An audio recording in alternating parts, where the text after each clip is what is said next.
Hey everybody, how's it going? Stuart, Captain Foley here. What? Yes. What? I You saying? feel like someone here is making a real effort, and it's not my out of focus because that's necessity because of the stupid camera, and it's not you because your sub always looks like that, and that's all old stuff. Someone here might be making an effort.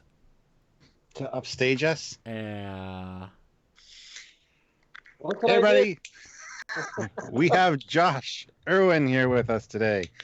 If you got And the set, use it. You know what I mean? We were planning today to come out here and work on these sets and get them ready for our film, and it just made sense since we were going to do Trekyards live to go ahead and just do it from the bridge. Why not? hmm hmm from the bridge of a Constitution class, how many people can do that or plan that? And it wasn't even planned. You told us like yesterday. I was like, oh, cool. You it's messaged me while I was like hanging out in my office, like, hey, let's do it. And then I came out here and did a Wi-Fi test, and the Wi-Fi is pretty good, so why not, man? Now, the real dick move is that I decided to do it sitting in the captain's chair. Why that's not? that's okay. You are a Commodore after all, so I'm doing the Riker pose while I'm doing it from the captain's chair, so I've got hmm that for me. I mean, you could have been a captain for very cool. 30 years for all we know. You know, you could have been a really late bloomer when it comes to anything higher. You know, you took the Kirk School of Training, which is, well, the secondary Kirk School, which is don't ever take a command, um, a not ship. Admiralty. There you go, whichever. I'm gonna post. Stuart can vamp, but this time he can vamp with somebody. Oh my god. Oh Yes. my Well, god. He's on the Enterprise. we're going to be talking about alternate universes, creating alternate Trek looks, and how TOS can be revitalized and look fantastic. And of course, Josh is responsible for Star Trek Avalon, which is one of the great productions that is going on, fan created. And he has a Indiegogo. You want to tell us about the Indiegogo and when it's going to be finished? Maybe you guys might want to support it. So, Yeah, it's crazy. It actually goes until this Sunday. And we're doing pretty good. We're at about 4,500 or there, about a little under that on our donations. Would like to by Sunday get that to 5. If we can get it to about 5 by Sunday, I feel like that gives us some stuff to work with. Indiegogo, it's called Demons, a Star Trek fan production. That's going to be the next film from Avalon Universe anthology series of films. So go check it out. It's gonna star Victoria Fox and the amazing Chuck Murray, who you may know from Zombie Go Boom. And later on this week, they're going to have an episode of Zombie Go Boom where they're going to actually see if you could survive the zombie apocalypse with a Klingon bat'leth sword. And it's going to be bloody. It's going to be gruesome. I love that it. is awesome. That is awesome. So, yeah, guys, if you're able to help, we'll put the link in the there it is there. We'll put the link in the chat if you guys want to go help out, get some cool perks. And if you haven't checked out Ghost Ship and some of the other stuff they've done, by all means, go do so. I was blown away with what I saw. I want to give a quick shout out to where I actually am real quick. This is Warp 66 Studios is what they call it in Harrison, Arkansas. This set was originally used for Phase 2, and it was moved down here and reassembled by Glenn Wolfe and Dan Reynolds. They have done an amazing job putting this set together. When you walk on it, you're on the bridge. It's amazing. And all of this stuff works. And one of the amazing things that we're going to do here as part of this is you see behind me, there's a bunch of TOS panels, as part of this, we're going to remove all of the TOS panels and we're going to put our alternate universe panels in. We're going to have animated ones. We're going to have still ones. We're going to change the color a little bit of some of instead of the tomato railing, it's going to be a different color on the railing. We're going to change the lighting up a little bit and do something different with the lighting. So we're going to really make it look like it's an alternate universe version, an updated version of the Constitution class. But we're going to be very careful not to go too far from where it started. It's going to be rooted in Trek, but it's going to evolve. And I really have to give and to Glenn for really working with us on this. They're going to let us modify their sets. They're going to work with us to modify their sets. Glenn was out here with a saw and some tools and screwdriver and a bunch of stuff, working his butt off earlier today. And these are two really nice guys. They've been all over fan films. They've worked on Continues, Phase 2, you name it. These guys are all over fan films. And Glenn, Vance Major calls him the Where's Waldo of fan films, because you see him in everything. You know, you can look in any fan film. Hey, look, there's Glenn. And they've got their own fan series, the Federation Files. Go check it out. I think somebody we know does the CG for that. So some of the CG, the really fancy stuff, where it's like, do you have this, this, and this? Yeah. Compared together? Yeah, for you. Yeah. And then it comes out. So, yeah. Did we lose him? He's frozen on my. There he is. There he is. Didn't change your mind, but okay. And what's nice about this? Sorry, Josh. Go ahead.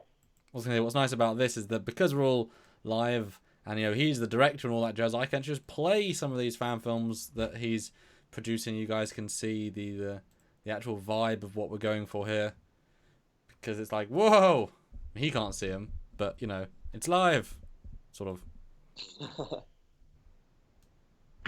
Well, it's interesting that you bring up yesterday's Enterprise, especially in the thumbnail, because who doesn't love that episode? And that's where the whole, really the concept of the alternate universes and the parallel universes, of course, that began with Mirror Mirror, and which is one of the better episodes of TOS. But I think everyone, watches yesterday's Enterprise and thinks, that has got to be in the running for the greatest episode of TNG, if not one of the greatest episodes.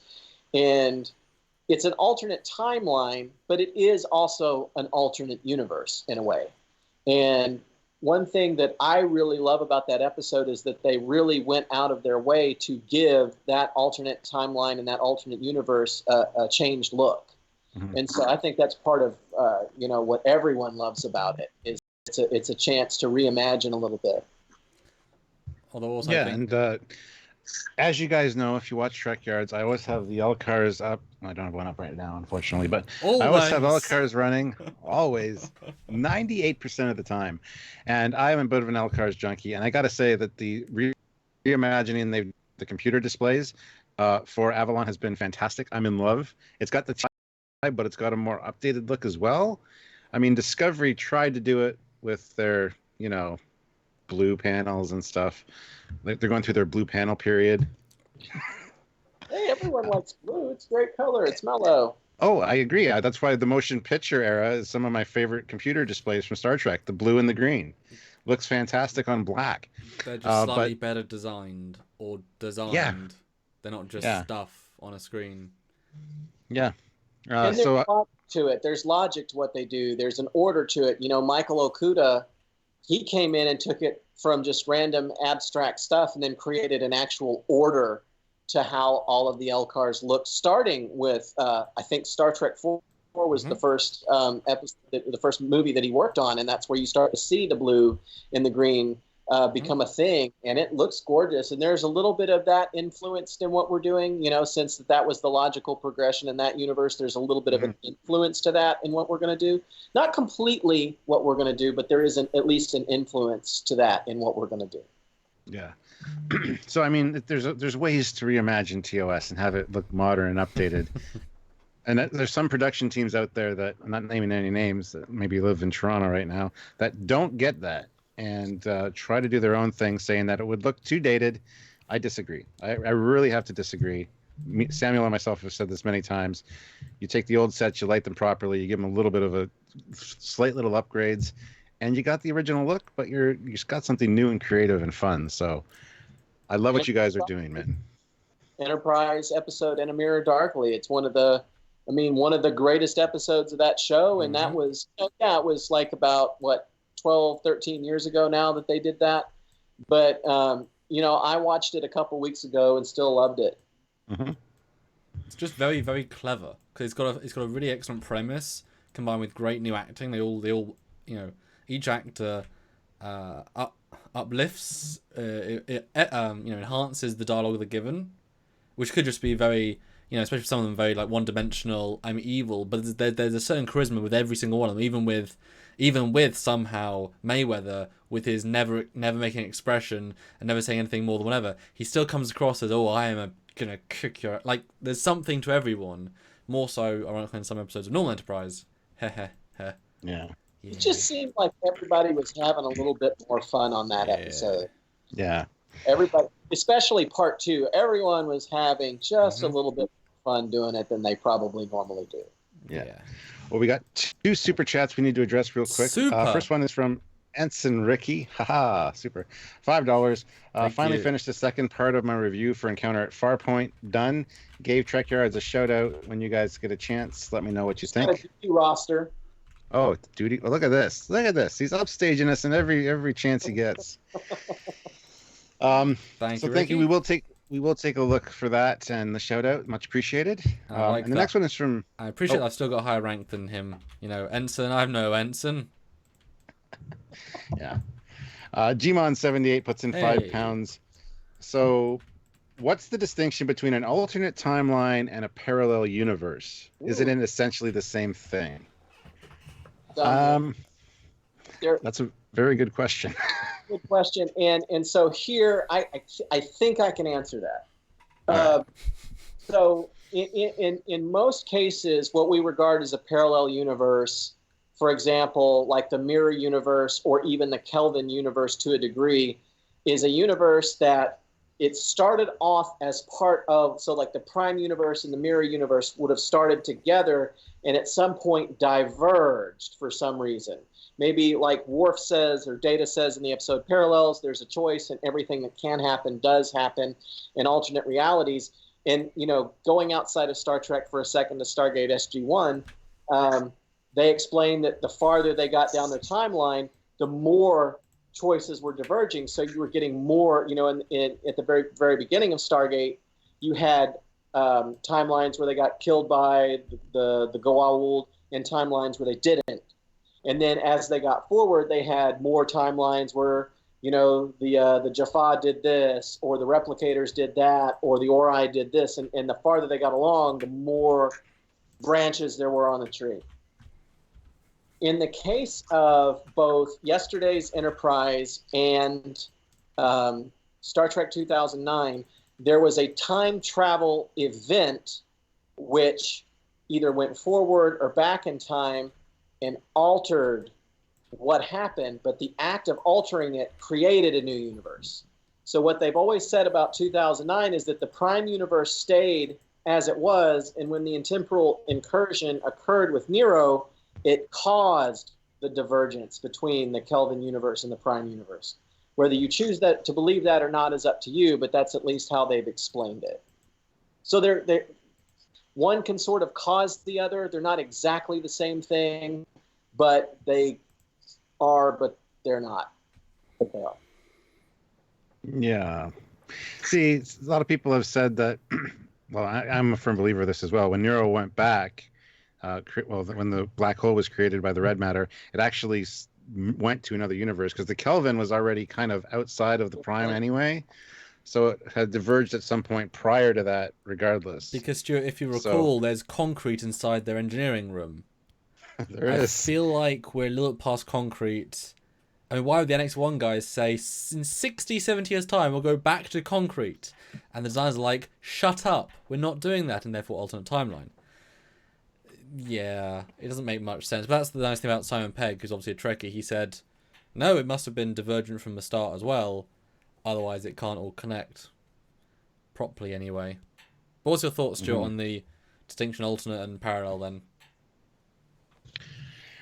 Oh, well, there is the multiverse thing where there's a bunch of bubbles and each one is its own little universe and they bump up against each other. So there's weak points in them where they can converge. So there are multiple realities.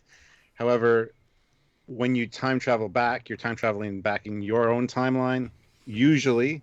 And when you make a change, that creates a different timeline within your reality. However, in some instances, like with Kelvin, I think you go back into a different bubble, per se, and you make a change there. So there's you've just split theirs off into a different timeline. So I see the distinction between timelines and realities.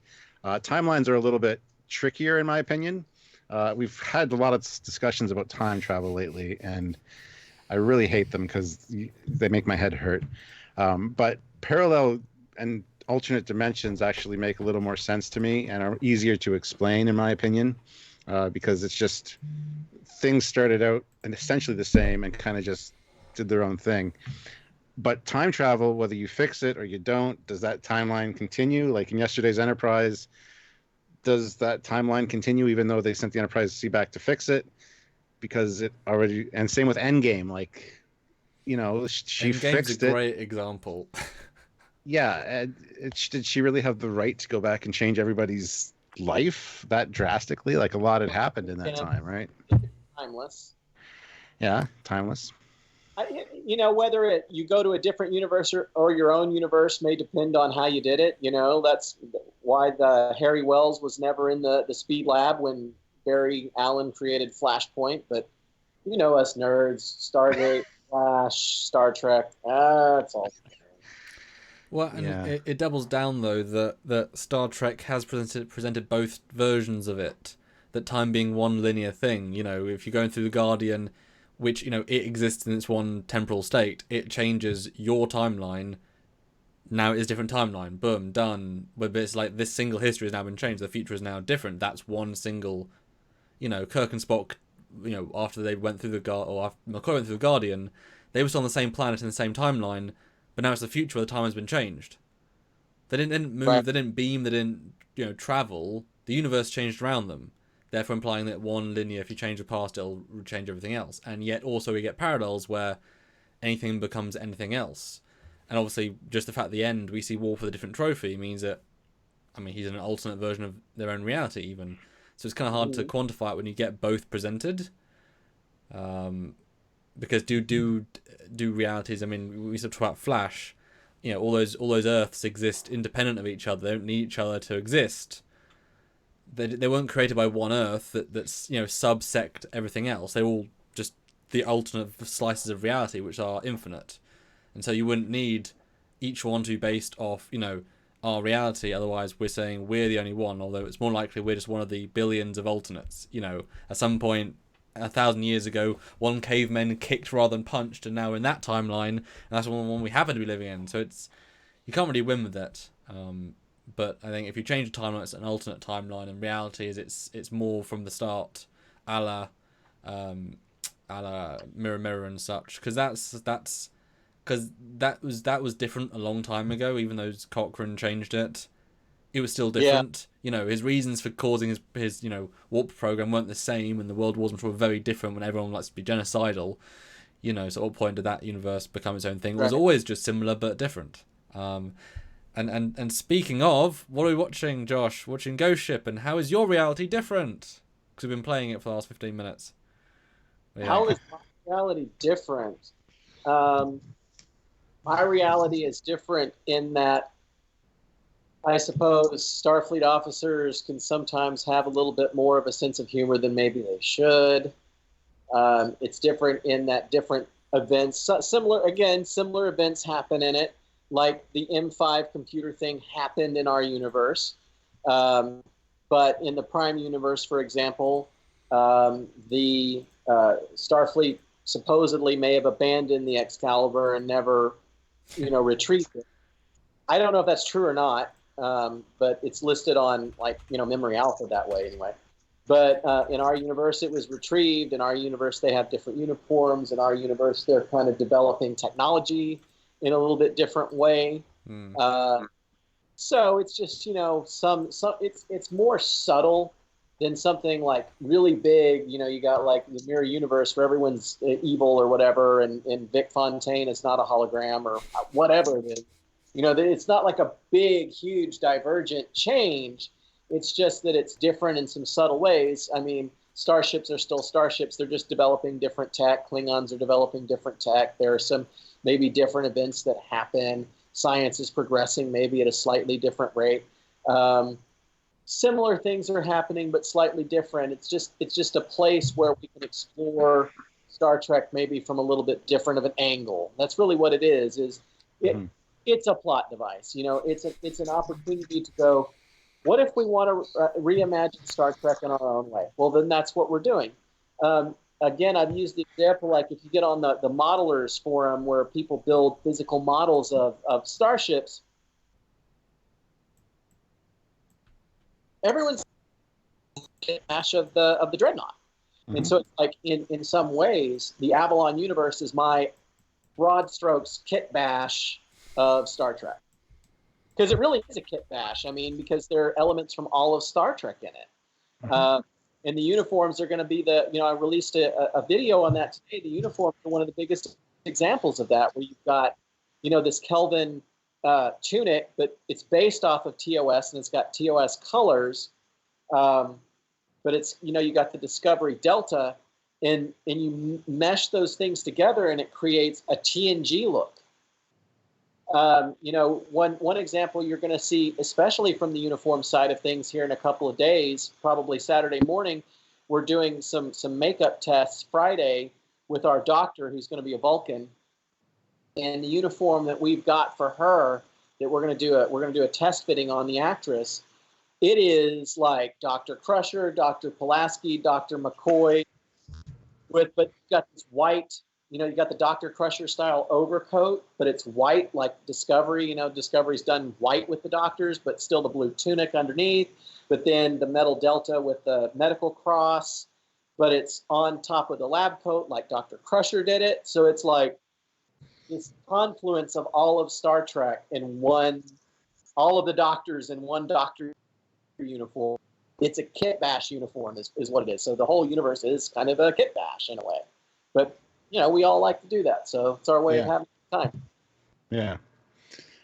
Super Coops puts in £5 and says parallel universes are created by the multiverse theory, while alternate timelines are created by time travel events and can potentially be corrected. So there you go. There's the difference between the two. Yeah, so you're going to say something, Samuel. Go ahead. Well, I was going to just say that I think it's fair to say, Josh, the Avalon universe wasn't necessarily changed by an event.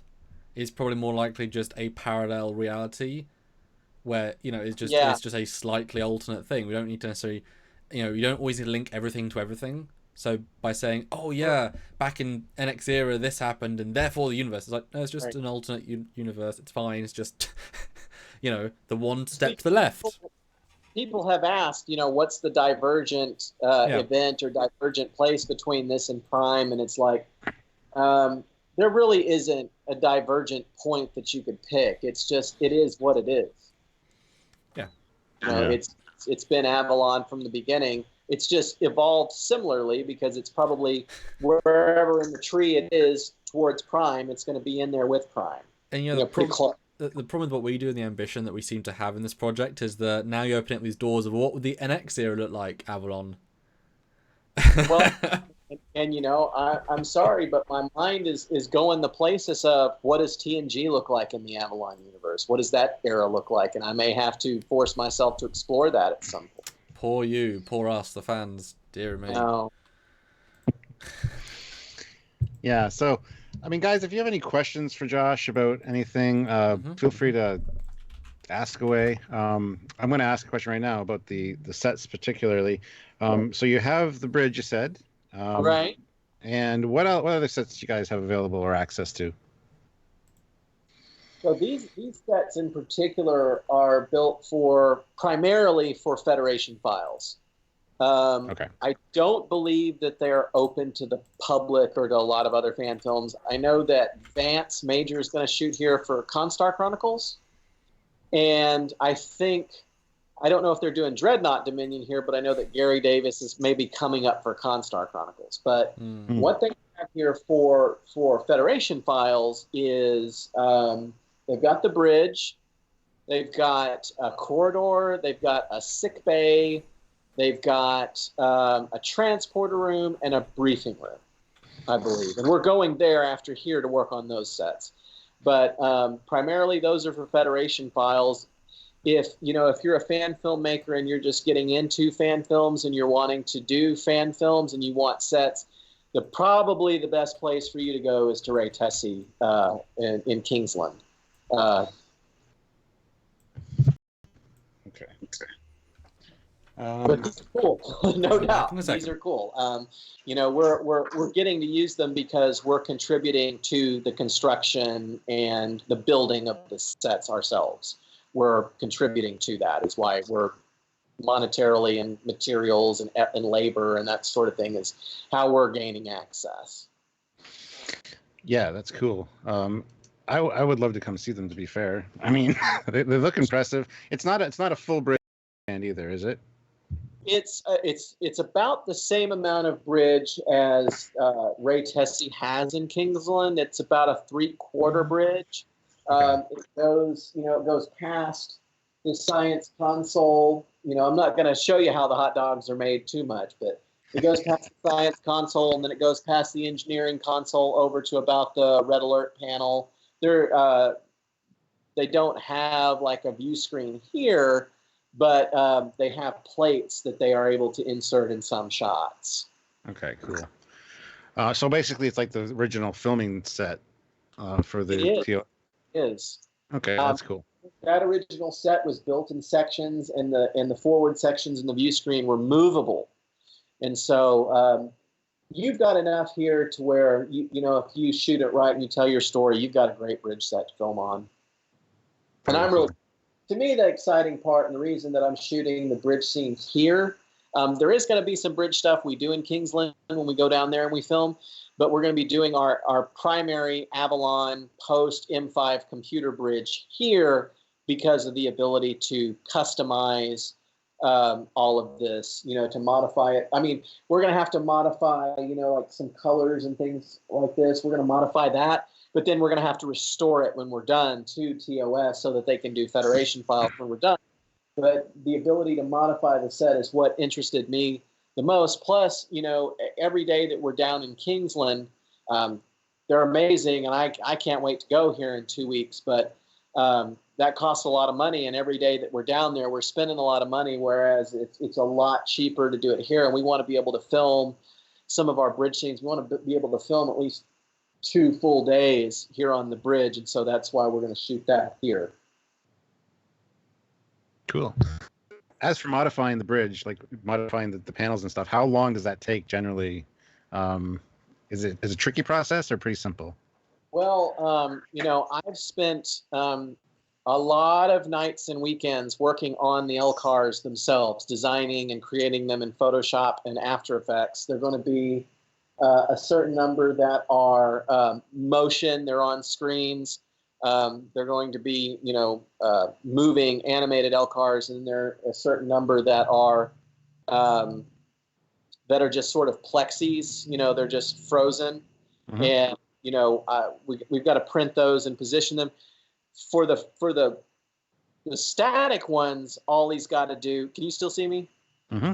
Yep. For the static ones, all he's got to do is just and replace a card, and that takes no time at all. The animated ones we're having is a little bit more involved of a process because the portholes that are cut on the set don't match the screens exactly. So, and we can only position the screens a certain way in the slot. And so we're going to have to go into After Effects and sort of, okay, we're going to have to look at it and go, okay, it needs to go a little bit to the left, and then go into After Effects and move it to the left, reanimate it, put it back in. All right, now it needs to go. We're going to have to rough it in, and that will probably take a while. We're going to have a whole day of just getting the bridge ready to film, where we're going to paint these and get the panels installed, and then we're going to do a pre-light. We're going to bring our motion picture lights in and pre-light the set so that it's ready to film on. Very cool. Now, Captain Spire puts in $5. Thank you very much. Thank you. Shot in the Dark, an old Star Trek navigation and weapons console with captain's chair was sold at an auction 25 years or so ago in New York area. Ever hear of that? Don't know if they're asking. I haven't heard of it, but anybody else? I do know that the captain's chair and the navigation console are all that's left of the actual bridge. As far as the filming bridge for TOS, the captain's chair and the navigation console are the only pieces left. And those are, I believe, in a traveling exhibit right now. Like, I don't know what it's called, Star Trek the Exhibition or Star Trek the Exhibit or whatever. There's kind of a traveling thing. I went to it in St. Louis like 10 years ago, but that travels with it. And then they have the Enterprise D filming model. They used to take the 4-foot to those, and it's in bad shape. It's beat to heck. It's been abused, and it's really sad to see it that way.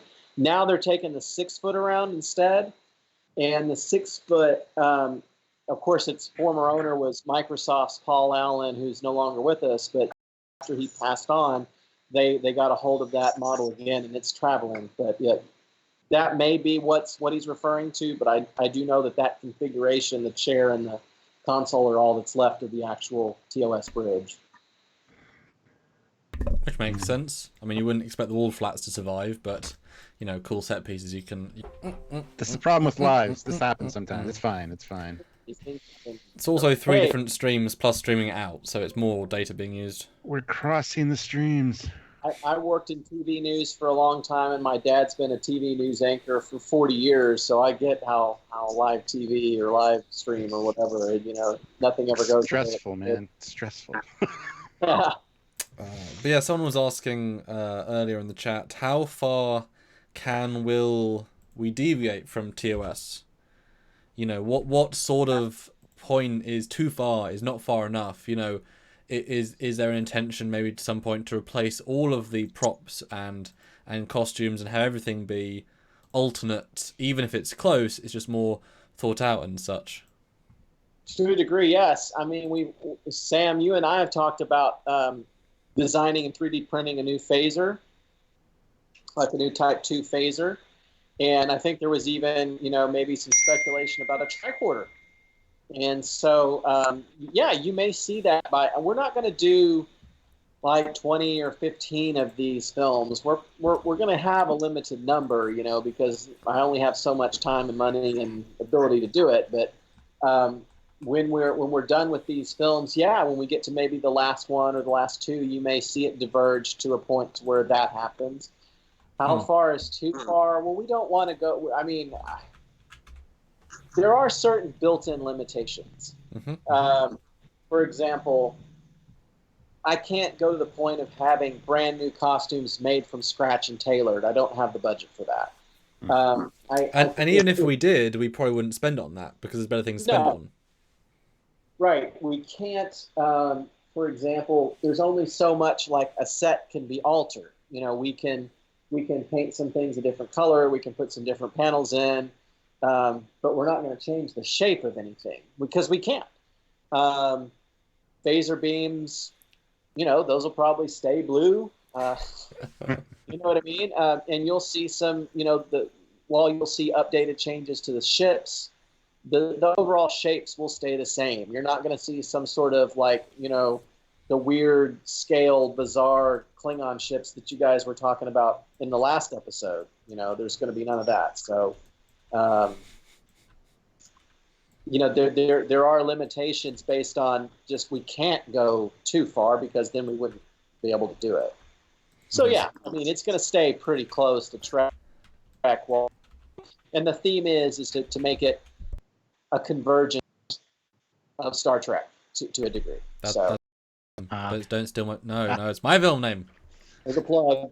Thief. That's a plug. Okay, it's a plug. So I think really it's the stuff that's sort of in our control the most. The VFX, the spaceships, the space stations, some of the alien makeup even.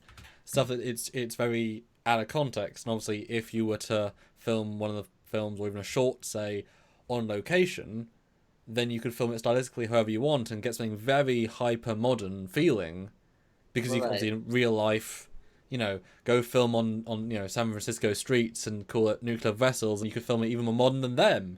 You know, oh look, it's a modern motion picture. So there's you know, certain things you can do, and this is why I think people should freeze.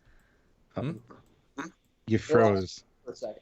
But no, you make a good point there, and that's another aspect is we're going to light and film it in a very modern way. One of the really cool things that Continues always did that I thought was neat was that they presented their stuff in 4:3. That's cool. That's interesting. And I think that was a good choice stylistically. We're going to make this look modern. We're shooting at 4K on a modern, Panasonic Varicam cinema camera. We're using modern lenses and modern lighting techniques and modern lighting devices. And so it's going to have an updated look and feel to it. And it's going to be gorgeous, I think. So far, I'm really happy with, stylistically the way that the material we've shot and presented looks. Mm-hmm. Yeah. We have a question in the chat too. Is it possible to see refit like from the motion picture within your universe? So yeah, we've talked about this a little bit. It is going to, the ship itself in every film is going to evolve a little bit. I don't know that we'll ever get completely to the refit era, but it may not end up looking, as it goes through its changes, as it's refit or it's updated in each film. For one thing, the Excalibur is going to change in each film. It's going to look different. It's going to continue to progress, but it's going to progress along its own path. So it may not necessarily look like the TMP style Enterprise when it's done. It's going to be its own thing. It may have some things in common with it, but it's going to evolve in its own way. I mean, one good example already is that Sam has created the external photon torpedoes on the secondary hull, but they're not quite yet in that nice, neat little box. They're kind of jury rigged. They're MacGyvered on the outside, and so it looks really neat. So that's one aspect of that to look for in the next film. And along the lines of the alternate universes theme, we've got this episode coming up, this film coming up, Demons. It's going to be kind of a story about Klingons and drama and loss and characters dealing with really heavy things. I like to, with whatever film I do, even if it's not Star Trek, it's just indie film, I like to go serious, silly. Because sometimes you have to take a pause and get yourself back where you need to be before you do something really heavy. So we're going to have this really dramatic film, and then the film after that is going to be a lot more lighthearted. It's going to be back to sort of the ghost ship, kind of lighthearted, funny nature. This one is going to be all about alternate universes, not to get too much into it, but I wanted a film that firmly establishes that our films are not in the Prime Universe. And so the way that we're going to do that is that our characters may, in the film after, meet their Prime Universe counterparts. Or may not. We can neither confirm nor deny. Neither confirm or deny that. Or they may meet their Mirror Universe and their Babylon 5 universe, or their Orville universe counterparts. There's going to be sort of a Parallels-esque type film that I'd really like to do. It's not written yet, but that's what I'd really, really like to do, is something that goes across universes and shows lots of different versions of characters and gives an opportunity to have the characters maybe go, this is this version, this is that version of my life. What happened to you? Wow, that's weird. That happened to me like this, but it happened to you like that. That's strange. In each universe, one character marries a certain person. You're like, oh, am I going to marry that person? Damn! 83 of me married them. Well, and I can't confirm nor deny either. In that film, you may see a version of a character that is not the same gender as they are in our universe. That's interesting. Wow, you're really giving a lot of non-answers and yet answering lots of questions here. It's it's very political of you. Yeah. DS Rider says, what color are the impulse drives? I quite like when Federation ships have blue impulse engines. Sam, you want to take that one? He's thinking. Let me check.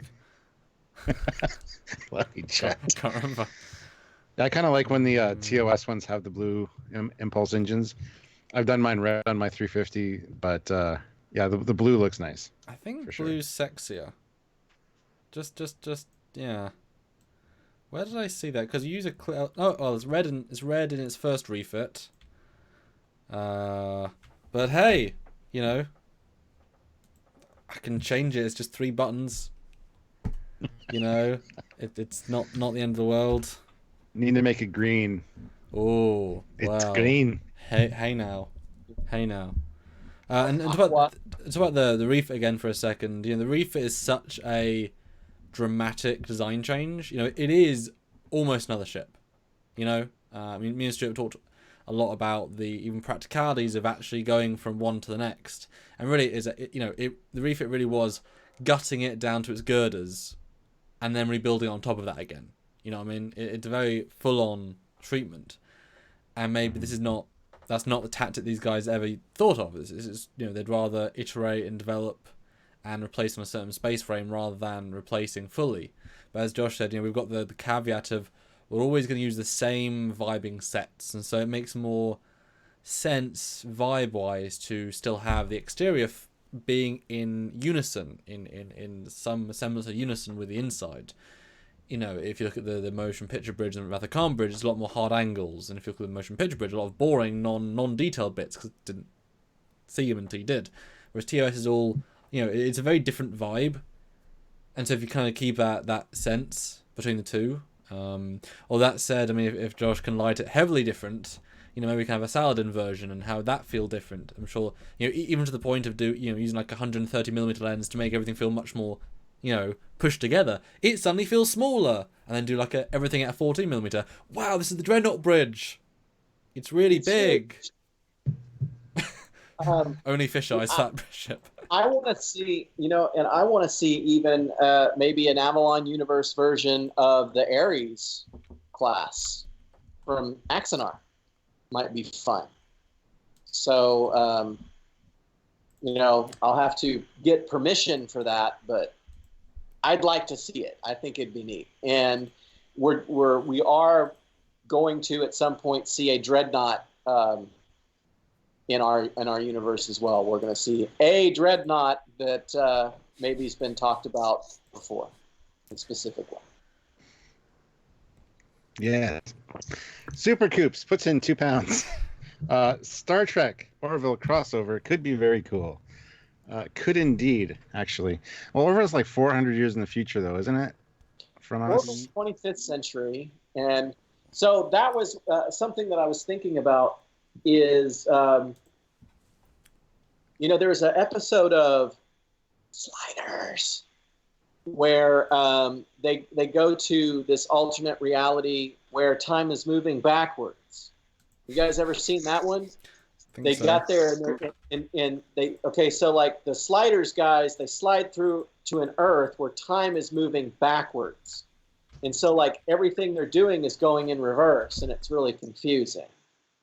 And it got me thinking that, not necessarily you'd have a universe where time's going backwards, but time may not be, synced with some universes. Like some universes may be farther along because time can be relative, right?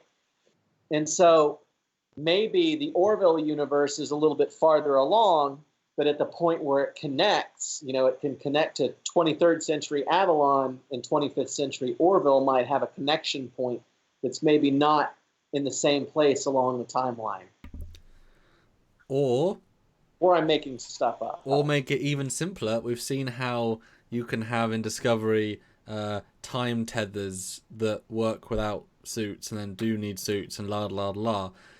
So if part of the fun of the alternate universe thing is that you're meeting these characters, then wouldn't it be as simple as maybe it's whatever's caused whatever is happening, because spoilers, it's drawing it's tethering these people together, so it's bringing them across dimensions, timelines, and just time. We saw how easy it was, although everyone died, so it's not overly easy, but Defiant to Mirror Universe, I mean, that was relatively innocuous to do time and dimension. And obviously Discovery jumps from the Mirror Universe into our universe plus 6 months, and so it's as easy as a spore jump with a spore. You're on screen twice. Nice. Just realised you're on screen twice. Commodore use on screen. So yeah, that was my thought there. Yeah. I mean, without having to mention anything having to involve Discovery, maybe the better example is the In the Mirror Darkly, where the Defiant was 100 years in the future, but in an alternate universe. Kind of with the creative. I like to talk about the creative process. Some people don't, because I'm interested in how things develop. But it's like you think about, for example, the Mannheim effect, where they were experimenting with time and gravity. Time, gravity, alternate universes could all have something to do with one another. Ask the Traveler about it; he'll be able to tell you once he's done checking out Wesley Crusher. But maybe in the gravity well of a neutron star, anything can happen. So, well, Joseph.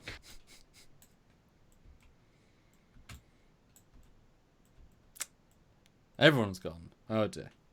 Patrick, everyone's gone. I can hear you, Samuel. There we are. Now you're back. I can still see Josh. So just because we're gone on your end doesn't mean we're gone. We're still here. My screen's the only one that matters. So. Wow. Listen to his arrogance. I have to listen to it all the time. I know, I do too.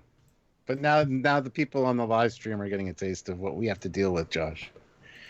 Turn the screen off then. There you go. Screen's off. Yay. Are we free? Are they still there? Can we talk about the people on the live stream now? Okay, now you're back. No, you're drinking chocolate milk. What was the question? Does a buddy good? What was the question? I don't think we had a question. If you have a question, type it in now.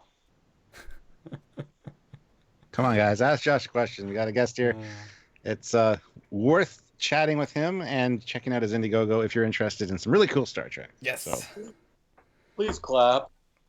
But we could just talk about our favorite alternate realities for a bit. Go off topic for a second, and people just enjoy the fact that you're on the bridge. And what are your favorite alternate sub realities, even if they're only for mere minutes? Because some. I mean, hey, Worf, he's in a reality for 6 minutes and that's it. But it could be very cool. What do you guys think? What one that stands out? Well. Yeah. Most of the ones in Parallels are fun, to be fair. I just watched the episode again. So I'd love seeing that, Picard died with the incident with the Borg. Everything that can happen has happened. That was really interesting. Riker in command, Worf, first officer. So Dr. Ogawa. Yes, Dr. Ogawa. After that. Yeah. I don't know. I have to think about it now. There's more than that for sure. Yesterday's Enterprise is, of course, awesome. Seeing a more militaristic Federation. That bridge was cool. Just saying. It's about you guys, but I have a weird soft spot for, and it's not even really an alternate universe, but for me, I have a soft spot for it. It's the fake Romulan one they put Riker in, where he's got his like bit of a white beard, cool combat. Perfect. Yeah, it's a small bit, but I got a cool vibe. It's the only time you see like an alternate Picard that isn't a grey-haired, lost his mind old man. He's actually, a serving officer and doing something useful. And I have a soft spot for that non-reality reality. So if there's an alternate universe, I don't know that it's considered an alternate universe, but it is a thing on YouTube. There's a YouTuber named his handle is Major Grin. Have either of you guys ever heard of this guy? Okay. Major Grin takes TNG episodes and he re-edits them. But he re-edits them to make the crew very different than they are in TNG. So it's kind of his own version of the TNG universe where, it's something like a line of dialogue where it's like you take Worf and he says, leaving the bridge would be the last thing you would do in an emergency. And he changes it to leaving the bridge would be the first thing you would do in an emergency.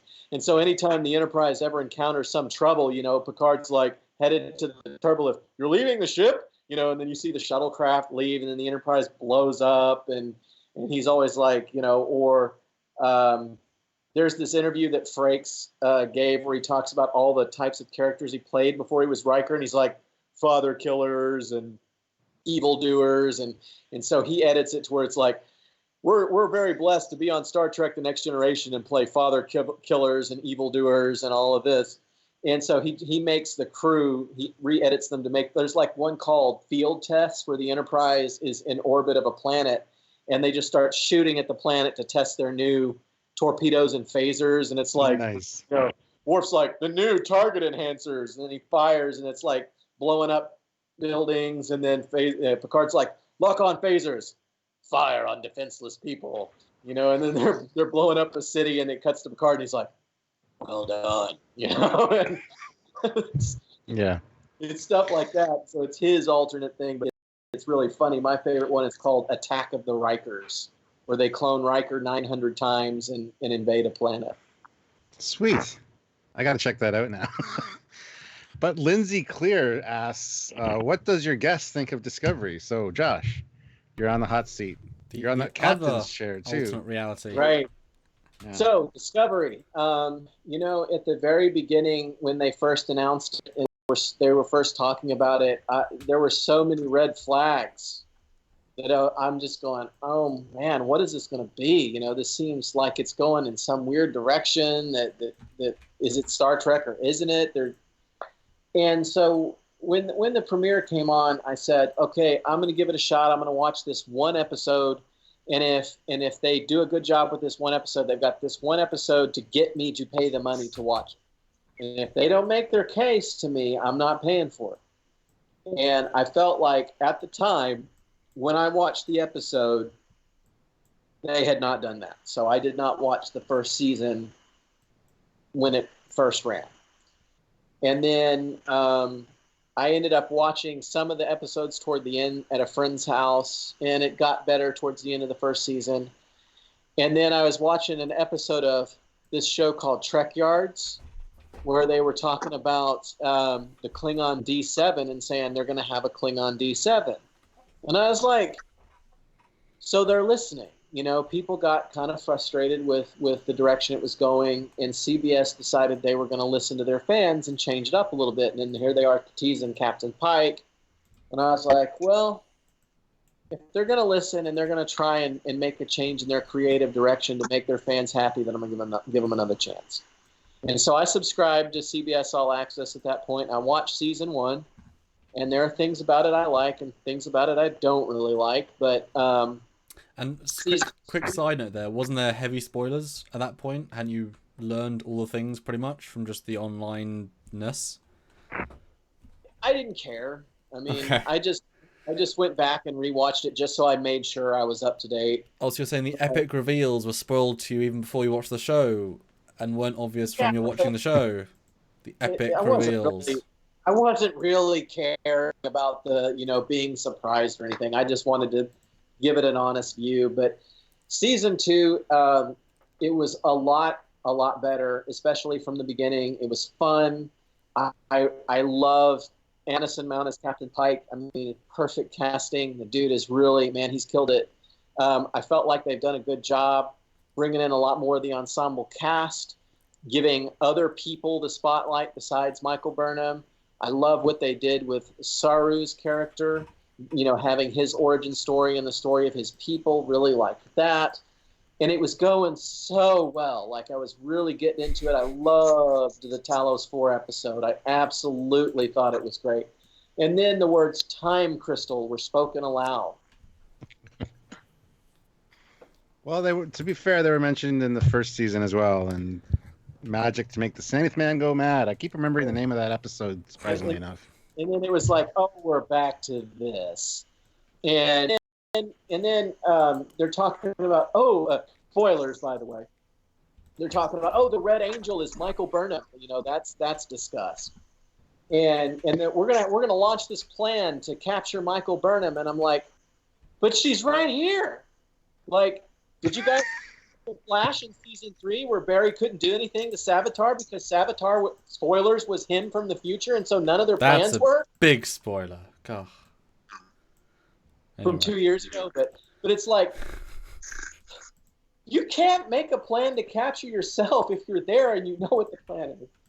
And I'm sitting here going, and look, yes, it was revealed that that was not in fact the case, which is why the plan worked. But still, at the same time, no one brings this up while they're hatching this idea, like, we're going to do this with the phase discriminators, and then we're going to EMP, and it's like, no one thought to say, if it's Michael, isn't she going to know what we're going to try? I was saying that on my couch, to be fair. Just letting you know. Well, we have 2 super chats and then another comment I want to read. So let's get to the super chats first because I've been sitting for a while. D. Gordon puts in $10. Thank you very much. Thank you. Starfleet Battles says that TOS occurs in the 2550s. So thumbs up. Love the work, guys. Yeah, well, that's pre everything. So, and Lindsay Clear, who just asked a question about Discovery, puts in $5, 5 New Zealand dollars. Thank you very much. Cool. With no comment. So I guess it's for her question. So that's awesome. But somebody says, Dan23 says, it annoys me when Star Trek does prequels and never shows a Daedalus class ship. So I guess the question is, are you going to have a Daedalus class ship somewhere in Avalon? Come on now. We need to see one. Yeah, why not? I mean, there's no Sam? reason. I mean, I'm sure there's a way to do it at some point. There are lots of opportunities. Now we're not really in the prequel era. Yeah. I guess if I were to give Demon, I think that I can't give you the star date from memory of Demons off the top of my head. Yeah, I know, but I can tell you that I referenced it in the Prime Universe, and Demons is set at about roughly the same time as the episode Plato's Stepchildren. So that's where we're at. We're in mid to late 3rd season of TOS with this particular film. It's fair to say that there'd still be some Daedalus class ships flying around. Just saying. You know, in the 24th century, you had Miranda class and Excelsiors. Although, can I just point out, were they even made in this universe? Ooh. Well, see, that's the simple. He wants you to say no because otherwise he's got to. He doesn't do it. Sam's like, hey, I don't want to do crappy CG, so we're not doing that. Yes. No, okay, see, the problem is I have to redesign the Daedalus because it's a flawed design until you do some stuff with it. In your opinion? No, they're just like the simple like base TOS one with a really thin neck, like the bog standard version is a flawed design. But Josh is right. It's like you wouldn't want the old version. You'd want what would the new, if they were gonna make a new version of it, like the refit in a sense. It's like, what's the next gen version of this ship? What would the function be? You know, would the ball have torpedoes in it? Would that be interesting? You know, if roll bars aren't a thing, but just torpedo launchers. Maybe it's got side roll bars. I don't know. Maybe it's a shuttle launcher. You did have the TNG version of the same type of design and all things. So we have seen updated versions of that overall design. So, you know, as far as the creative process goes, you know, right now we've got a film written.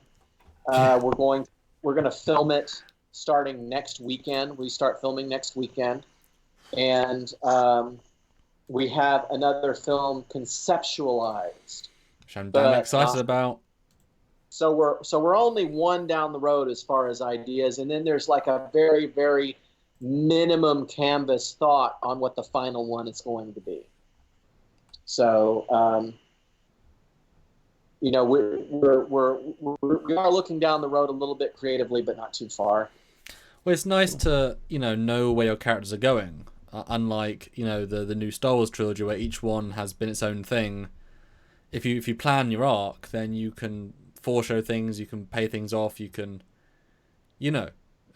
So the thing with characters, Vance Major's done a really good job of demonstrating how this can be done. Where he's had, 50 films with his Menard character, but he brands them all as individual films, which are, the one thing that I think is the most important aspect to fan films and fan filmmakers of CBS, kind of tends to,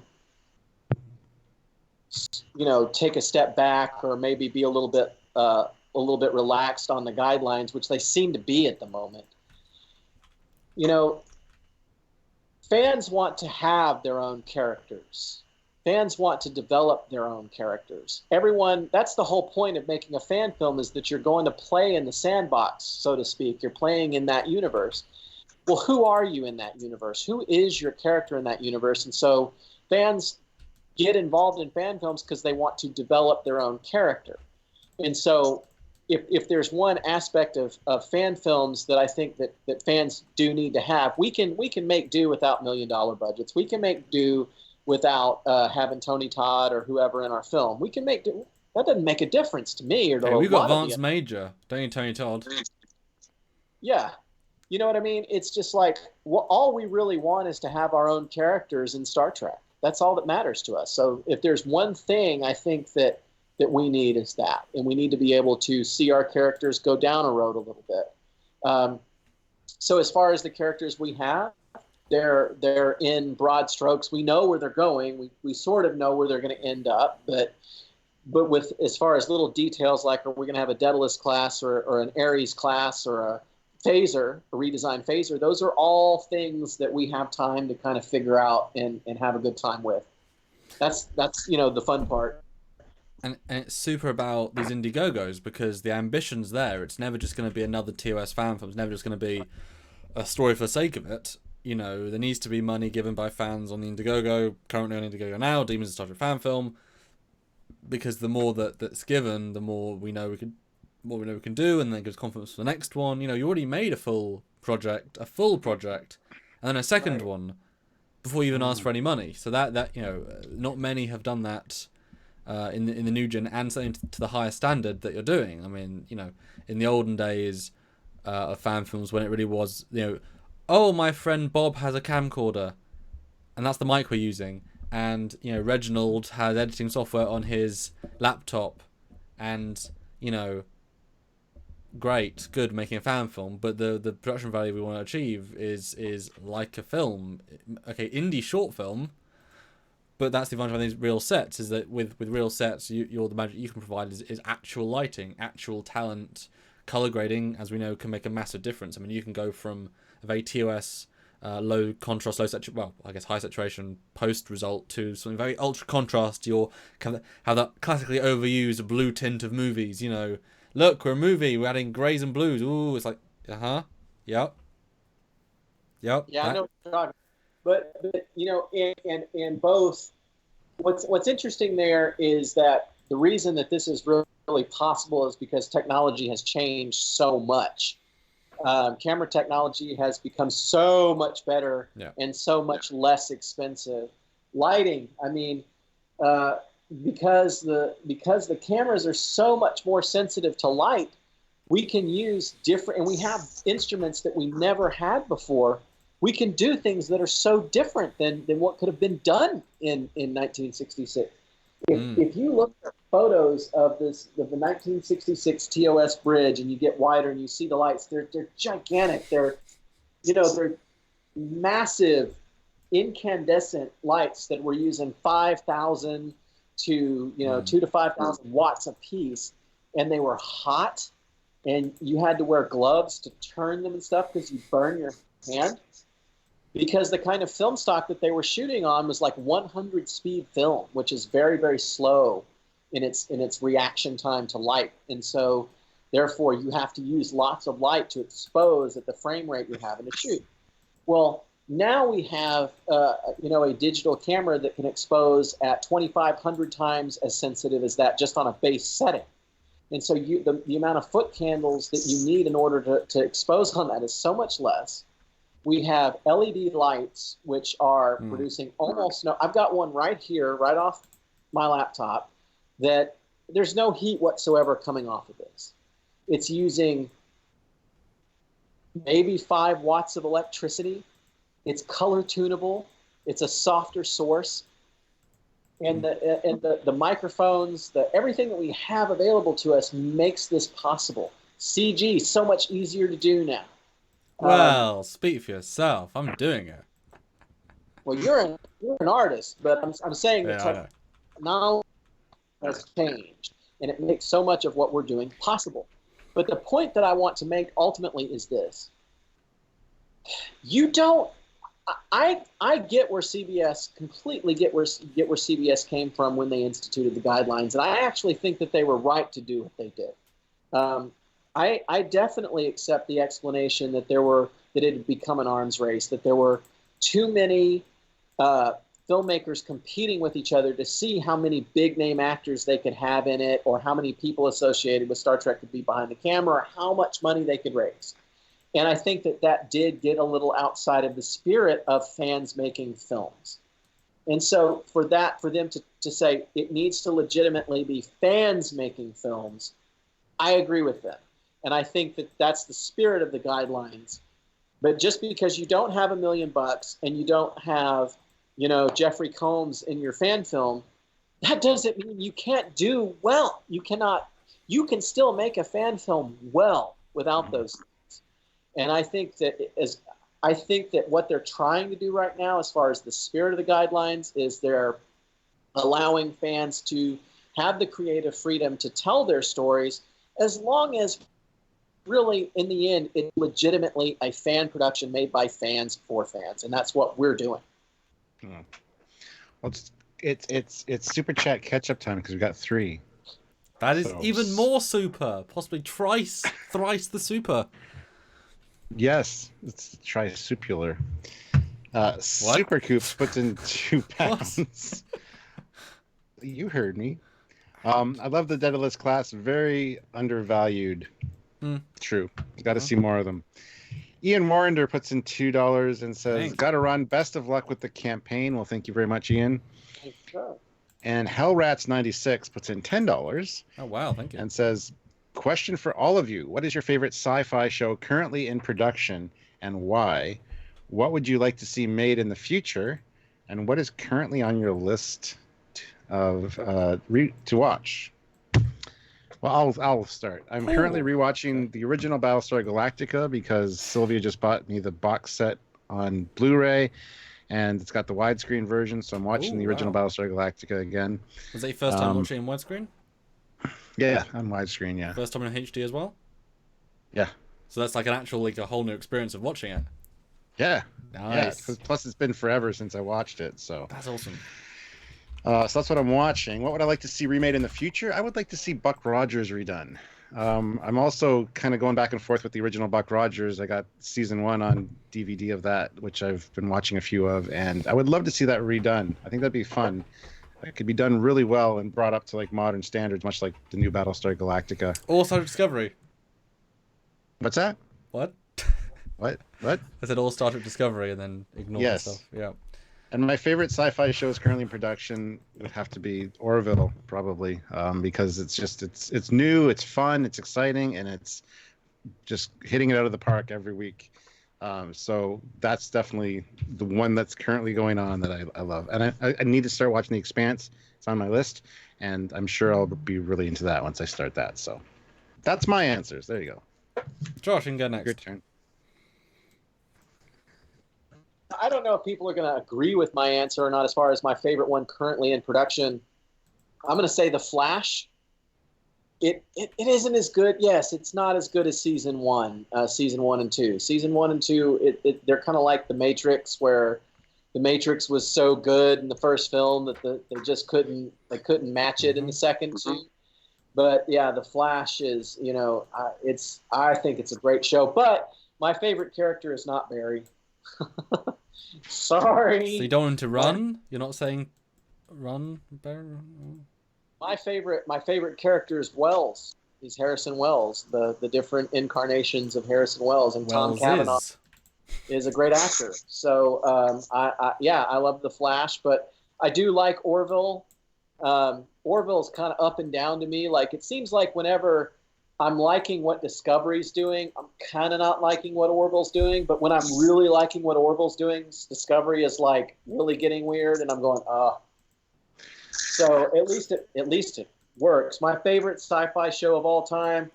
Ooh, am I going to say this? Well, I mean, look, Star Trek. Here's the thing. Hold on. Star Trek is just second nature to everyone at this point. Star Trek is a part of life. I mean, look, he's on the Enterprise bridge. Star Trek has just look around. life since I was 4 years old. It's just part of who I am. And so, yeah, Star Trek. But if I were to say my favorite besides Star Trek, Stargate SG-1, no doubt. And I think Sam might kind of agree with me on that. He would. I've seen the videos of you with the P90 and the Stargate outfit. Have you though? Those are so cool. Thank you. Loved it. My little laser beams. Still not bad for 12 years old. Okay, so I had to Google because there's other ones in production on the air right now. Honestly, I thoroughly enjoyed what they're making seasons. I really enjoyed Lost in Space, the new one, season 1. I thought was excellent, really excellent. So season 2, I can't wait. Altered Carbon, even better. I thought that was a really well done first season. Again, season 2 coming out this or next year. Both absolutely. I mean, as terms of like quality, I guess online exclusive, like they're blowing everything out of the water in terms of raw quality.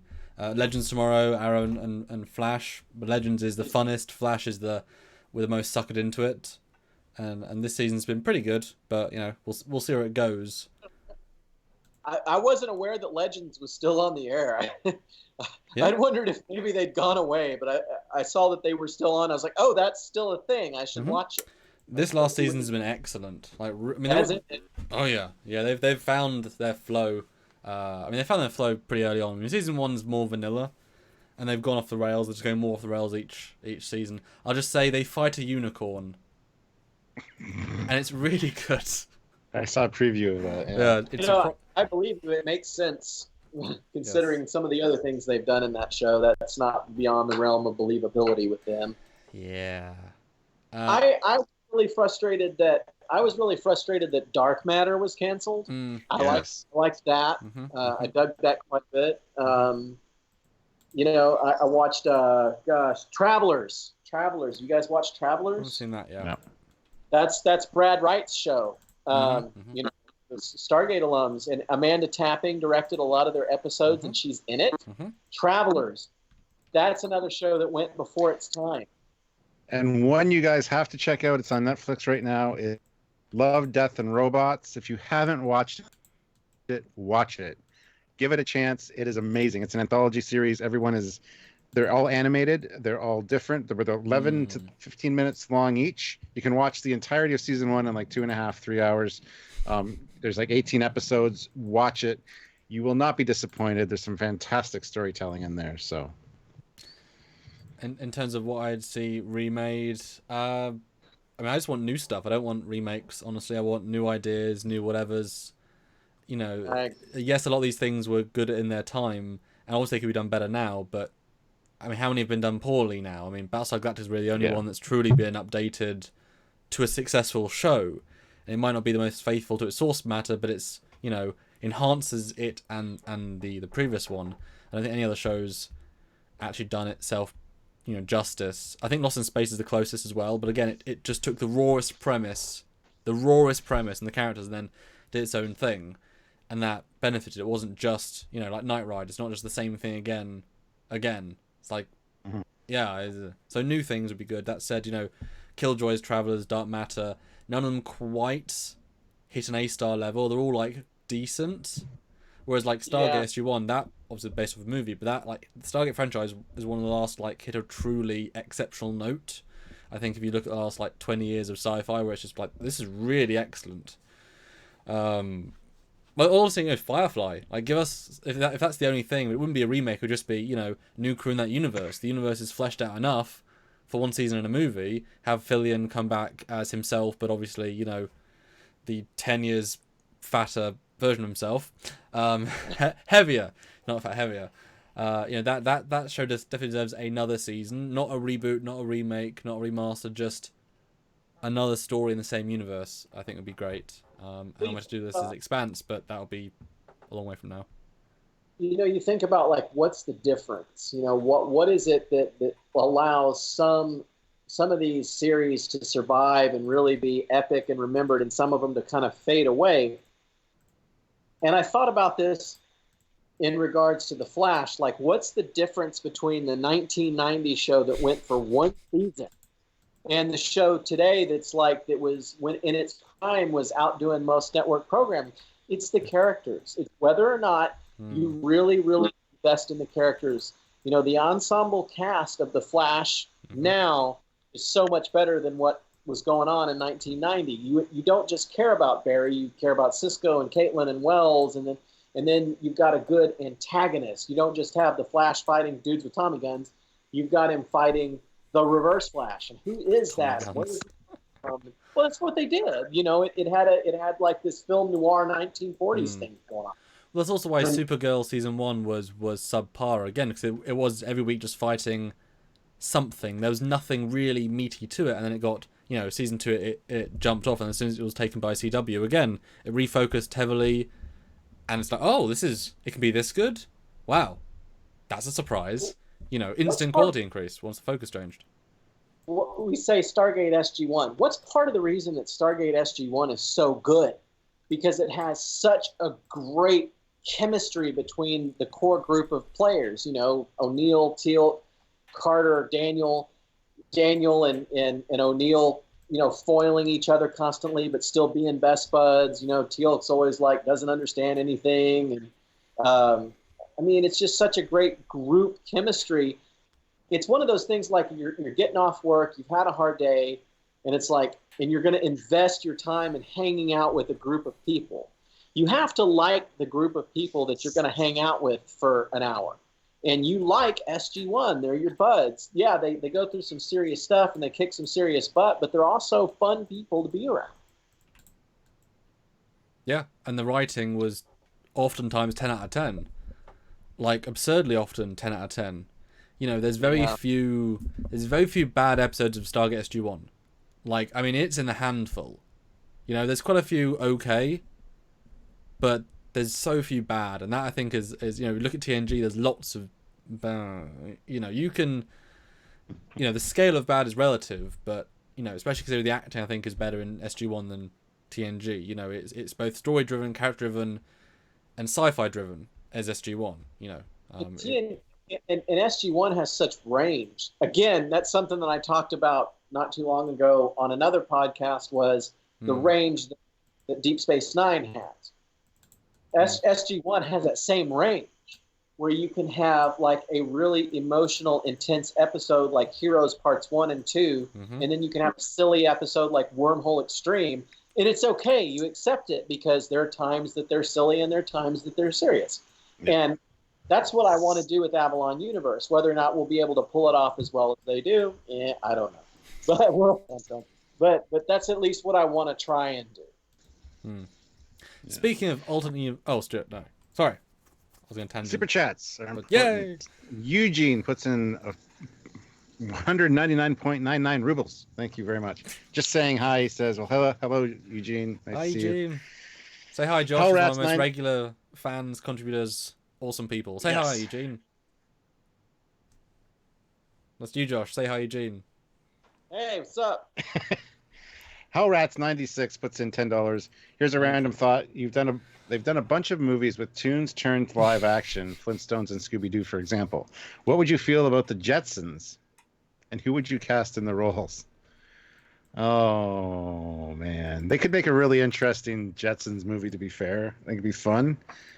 As for the roles, I don't know. I'd have to sit with that for a while. I can't think of anybody right offhand. And Samuel is like, "What the fuck is the Jetsons?" Well, I know the Simpsons parody the Jetsons, and I can visualize. And I'm looking. I know all their faces, but I've not seen a single episode. That's a long way off from being on English TV. That's not a thing. Yeah. So I had this kind of interesting idea that I want to do at some point, where you got like the animated series, and. Well, why do we love the animated series? Well, it's got all those weird angles where somebody is like, you know what I mean? And then they're like running a certain way, and it is what it is. And then you got that music. I want to do a live action fan film. Well, it's live action. It's live action. It's people, but you frame the shots like the animated series, and you have them move their eyes and stuff. Like characters from the animated series, and you use the same angles and the same music. And one thought that I had was even that we would record the audio for the lines before we shot the film, and then play it back, and then like move the mouths unnaturally. So it's like it's the animated series, but it's live action. It's with real people. I'd love to do that. Or maybe that's something that happens in our alternate universes episode, is that the animated universe somehow arrives, but they're real people from weird angles and stuff. I don't know. And make a cartoon version of the Enterprise, like take out all the detail, make it really, really contrasty. That's hilarious. Yeah, maybe the animated series will make an appearance. That's cool. I'd pay to see that for sure. Justin Hampton puts in $5. Thank you. What about Mirror Universe series? That would be awesome. And maybe reboot of Babylon 5 Crusade TV series. Avalon 5. Great writing and really rough budget. But still stellar pieces. It's a good show. It's a good show. Who knows what they could have done if they'd had the right amount of money and all of that. They could have. But I mean, what they did, you watched it and you loved it anyway, so maybe it doesn't matter. But it's like, wow, And I only watched it last year for the first time, and so from a VFX background and modern day, it's the sort of show that, just like with Temporal Anomaly, there's a certain point where you get into it and your brain clicks into that's the mode of which you see it. You accept it for what it is. And once you do that, I mean, they do get better, more makeup's always good. I mean, they and the VFX gets a ton better. I mean, it is a progressive. I mean, season 1's rough in every respect, but that's just it was. But season 2 onwards is excellent. Season 5 is a bit of a hit or miss. But I think you wouldn't reboot that show because they told the full story. It would have to be a literally same station, different universe, and therefore tell a different story. And it just happens to be the same station, or the future, or not even the past. It'd have to be something different because you've told the story as good as it can be told. Like it was done, Bruce Boxleitner and Claudio Christian, just brilliant. Like that was the pinnacle, Whereas SG1 is you could reboot it because it would be, I don't want to, but like it's just the idea of going through a gate. That is the concept of the show. That's it. So reboot it with Did you guys see that Origins thing that they did, the Catherine Langford film?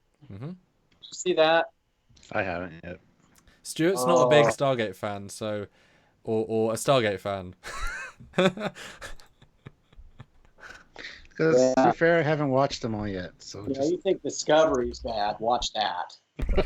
Well, it did have 1/100th the budget of one episode of Discovery, so it does kind of.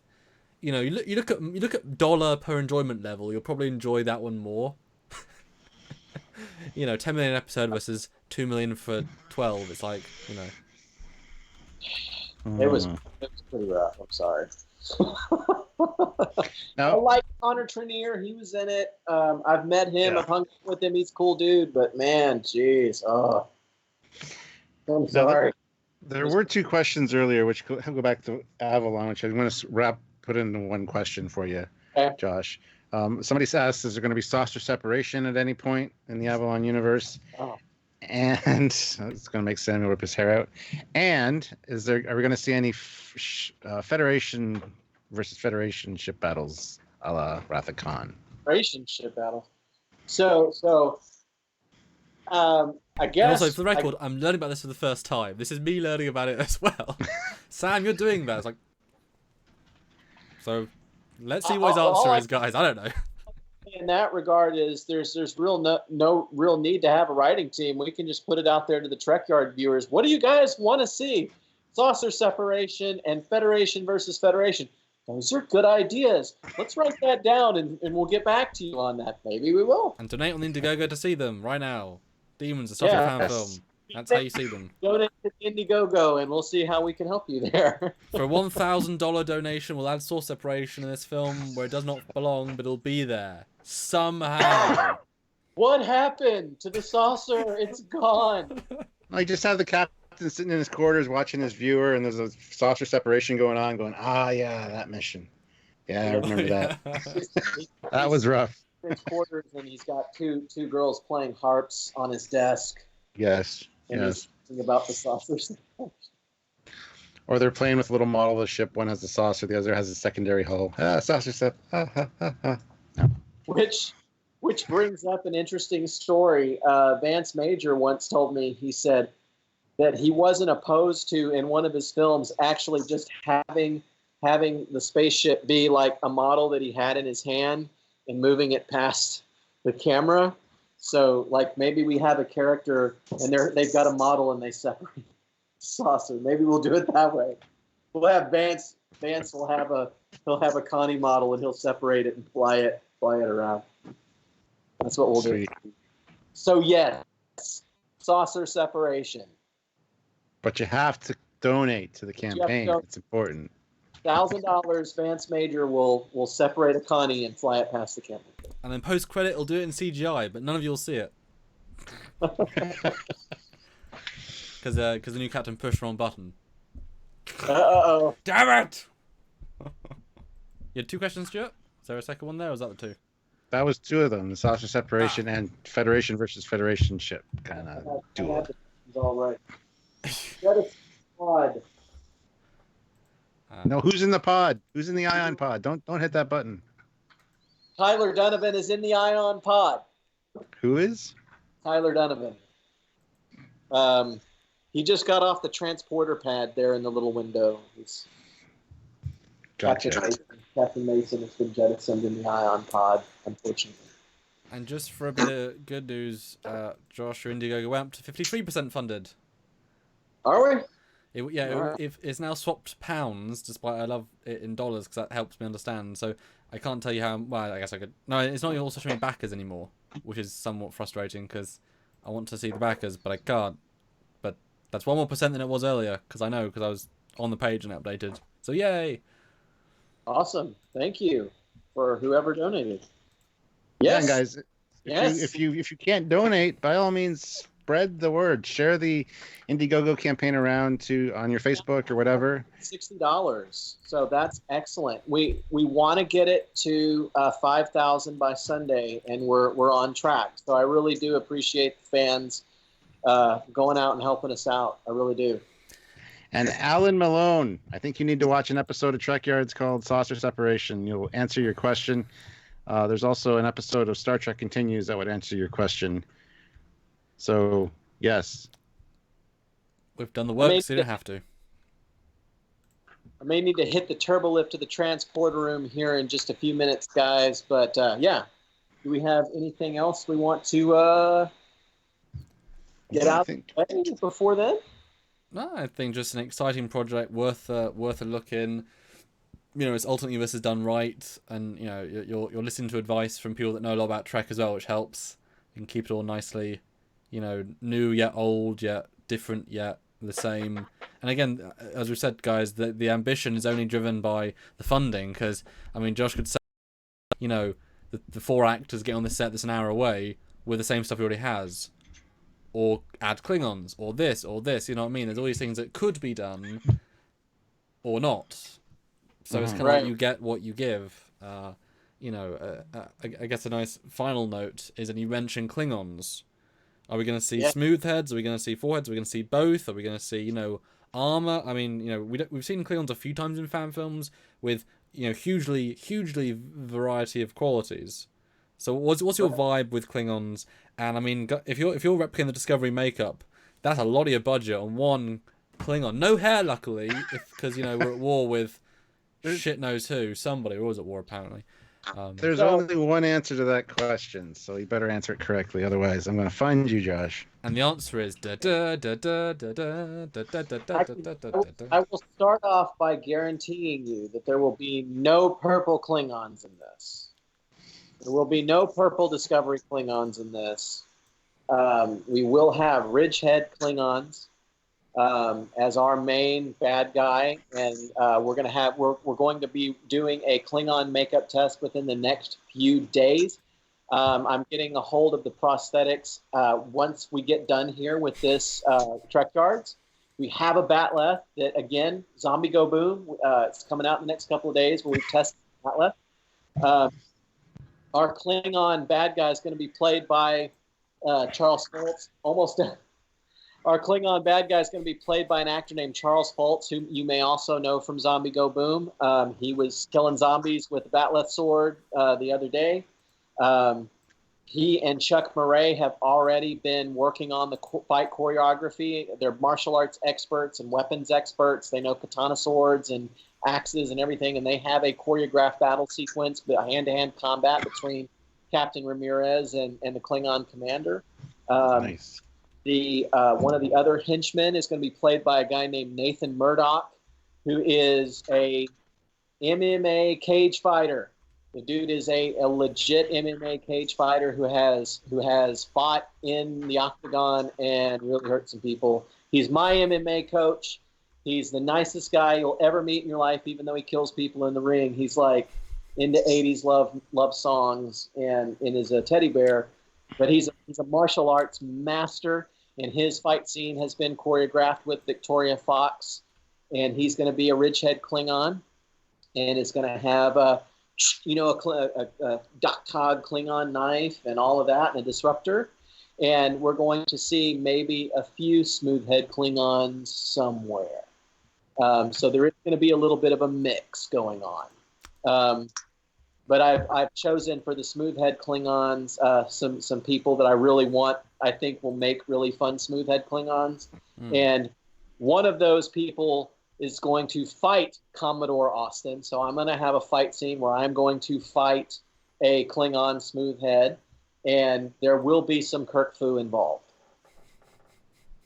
There will definitely be some Kirk Fu involved. Those are all the correct answers. You win. Yay. If you guys want to see this, go support the campaign. Come on, guys. But I think we got to send Josh on his way. He's got to go do other things. So alert just went off, so we got something going on. We've got a temporal anomaly we got to deal with. That's my film. Plug. Well, as long as there's a convergence of people to come and help you with it. My other film. And there's no demons, then later there'll be a ghost ship because you failed. One last thing I do want to say, yes, definitely go check out the Indiegogo. Help us out, because the more money we get, the bigger of a fan film we can make. But I will say this, these two guys here, Stuart and Sam, are involved with our project. These guys, if you watch this channel, these guys know Trek. They know Star Trek. And so you've got guys here on this CG team who know what they're doing. They know Trek, and they're advising us, and they're creating some beautiful artwork of their own. Couldn't be more happy to have these guys involved with our project. And I really want to thank you for having me on your show. It's a huge honor because I love your show. I've watched it from the beginning. I've watched so many episodes. So to be here on it with you it's just as cool as sitting on the bridge. All while upstaging us on a TOS bridge. That's not nice. Sorry. But yeah, thank you very much for joining us, Josh. Hopefully you guys enjoyed this, and make sure you check out the campaign. Even if you can't donate, share it around, share it wherever you can. People that love Star Trek might want to participate, and check out the videos they've already done. They've done some great stuff. So last couple of days, let's have them get there. Thanks, Josh. Yeah. Thank Good luck. you. Bye, everybody. Well, Stuart, we can take another super chat or two. Well, fine. Josh, Fine, you can hang up we now. can do that. Okay, thank you. Bye, Josh. Yeah, we can do another super chat or two. It just screwed everything up. Because, we're here too. Oh my goodness. Yeah, but yeah. Number one special puts in $2. Hey. Show contention. Oh. Show contention between smooth and ridge-headed Klingons. Yeah. I mean, it's easy to do. If you had unlimited budget, right, and you were then doing a fan film, or where had to be a fan film because you're not licensed Trek, what would then be your version of Klingons? Like, how would you represent TOS Klingons? And apologies for Discovery L cards. It's the only one that's right there with the size of our faces. What would you present them as if you had unlimited budget and you're doing TOS era? Very similar to what we saw in TOS, but I would include some little ridges, just some slight visible ones, So they said, at first glance, an old 1960s TV, they'd look smoothhead, but they're actually got a little bit of a, something going on there. And I'd fix their teeth so they weren't like pristine teeth. They're sharp, subtle little things like that, I think is what I would do. Yeah, so you'd Yeah, because I remember I think it's the general in Star Trek V has very subtle ridges, considering. They're very underdone. Or, what's her name? Azerbaijan. Again, pretty subtle ridges, showing that there is, don't have to have big bones on the head.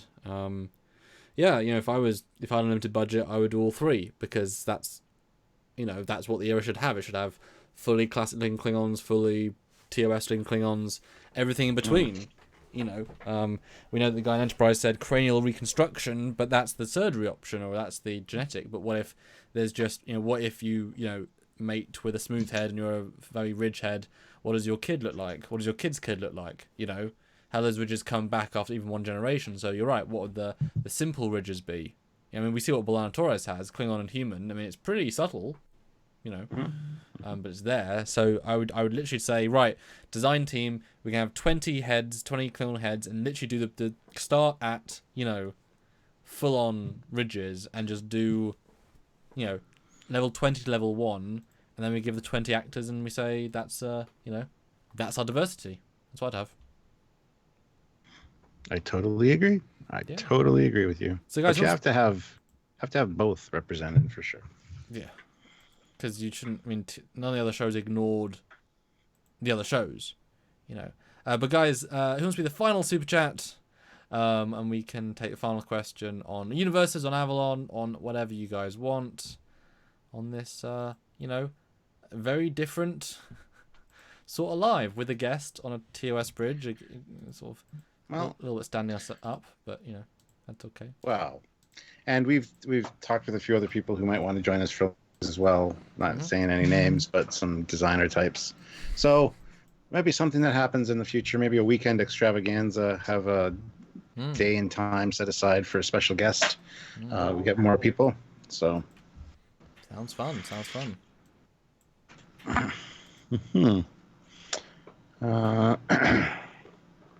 I liked the TOS Klingons back in the day, though the first appearance of the ridge-headed Klingons was menacing. Yeah, absolutely. The pie-headed Klingons. They had the pie crest ridges, which we need to talk to Steve Neal about that. Steve Neal, I guess we've had on the show, was one of the people responsible for the motion picture Klingon look. There's some interesting stories about that, so somebody else we need to have on again. Certainly.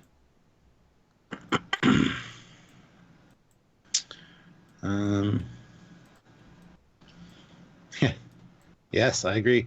Juan says, for me, the only way to go for TOS era is devious, smooth-head Klingons with undercover secret police and honorable but aggressive expansionist, smooth-headed Romulans. Yeah, I don't like that they added ridges to the Romulans' foreheads in TNG. That was just remarkably stupid. It's a bit weird. I'm not sure I see why. Considering they got a direct link with the Vulcans, it just, I don't know. That was a step too far for me for TNG. That's something, if TNG was new, if TNG was like Discovery is now, that's something I would be complaining about in my reviews. Why did they do that to the Romulans? It's not necessary. It wasn't needed. We've already established that they're an offshoot of the Vulcans. We saw Sarek, or not Sarek. Well, it was, but in Balance of Terror. It's what made the tensions. The fact that Spock looked Romulan caused some issues, right? So, well, it means Romulan spies can be on your ship. I mean, there's infinite plots you could do with Romulans, being on whatever. I mean, I'd be fine with it if there was a point in the timeline, like did we see? No, I guess there was a 100-year gap, but if we learned in TNG that along the line between TOS and TNG, because again, it's quite a long time. They said that the Romulans got they had like a mini war with Vulcan, like a mini one, and there was genetic engineering because they were like, we hate looking like Vulcans, we despise our physical appearance, we're going to augment ourselves, and the ridges, or the forehead, like gives us extra cranial space, so we can be smarter than the Vulcans or something. And so it was a genetic experiment that went right for once, So I can kind of see if there's actually a reason for it. Yeah, but it is weird because they're meant to be the same race with only like 500 years difference in evolution. Yeah. Like, not a lot. Yeah. And Jeff, don't worry, if we do a 12-hour live stream, which Sylvie suggested, you don't have to be a moderator for the whole 12 hours. We'll be able to take care of things, and we can trade off moderator duties. He's going to be off that day, or busy that day. It's like Worf when Keiko was pregnant again. She's pregnant? When did she do? I'm planning to be off the station. I'm going to be visiting Earth, visiting my parents. Because he didn't want to deliver another one of her babies.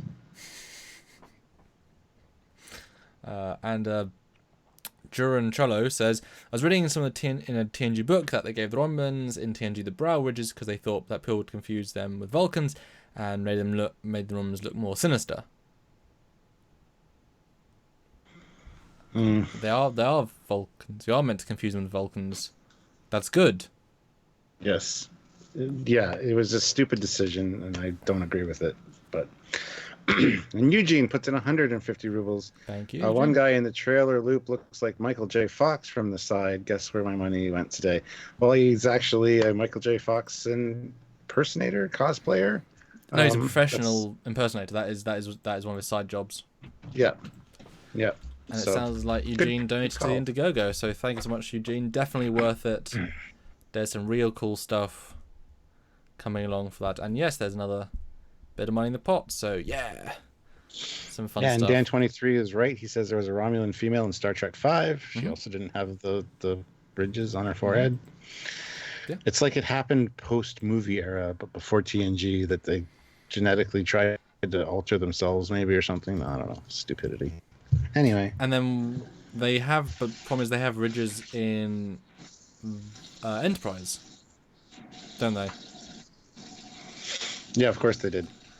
Also the same goddamn uniforms, which means the Romulan Star Empire had uniforms, went out of fashion, and then they brought them back 130 years later. Retconning at its finest, and ignoring TOS again. That's what Discovery did. And again, one of the things I complained about with Enterprise was that the Romulans looked TNG even in their uniforms. So, I mean, the thing is, the fact that Enterprise them means that you could say that TOS they looked more like Vulcans, because the only time we saw them was in very specific circumstances. On the Romulan bird of prey, they if they look like Romulans, not Vulcans, might give you some more plausible deniability. What if the ship blows up and corpses are flying, and oh my god, they're Vulcans! Vulcans attacked us! So they get they undid their genetic change, and then later in the movies maybe they wanted to not give away, because we didn't see Romulans in the Romulan War, so maybe they made themselves look back to be more Vulcans, as to keep that espionage aspect, whereas in fact they always had ridges, again out of choice, and the ones we saw were not, because TNG to movies is more Trek than TOS to movies, and Enterprise added on to that. So there's more history of Trek with them having ridges than not, just like TOS with Klingon. So I think you can probably argue that that's the exception to the rule, and obviously given the fact that one is he's actually was a Vulcan and a Romulan and a Klingon, and it's like weird. So yeah, I think it's There we go. Thanks, Eugene, for the final super chat. Yes Always appreciated. And tune in, I guess, for Thursday for Stuart's first live reaction of the new Discovery episode. That's tomorrow, or today, if you're in my time zone. 10:30 p.m. Eastern Standard Time. Check it out. First reaction to Discovery. And a D7. Now, is it going to show up early in the show or at the end? I don't know. I don't want to show up at the end. It better show up early. But anyway, just saying. First reaction. Expect to see an episode on Saturday about the D7, because we are excited. I think. And we've had less than stellar ship reveals in season 2 of Discovery. There's been very little going on ship-wise, unfortunately. So we're starving for the ships. I think we just had the Section 31 ship. Yep, that would probably be it. Luckily, pretty good ship design. Weird, but it works. Showing it's not rocket science. And then we'll be back on Friday live for our epic lives then. And then you'll see hopefully D7 on Saturday, and then And then see us back again Tuesday, Wednesday next week for more cool things. And of course, support Demons if you can, and if not, cool. And guys, we are doing Indiegogo in the next couple of weeks to support this year's event. So please look out for that. Some incredible perks are coming up, and we'll do some more lives about that as well. So until next time, guys, here's Captain Foley. And I am Captain Foley. And he is Captain The Foley. only person that matters. There's no one else here. There is no Samuel. There is only Zool. Anyway, he's Commander Cockings. Bye, guys.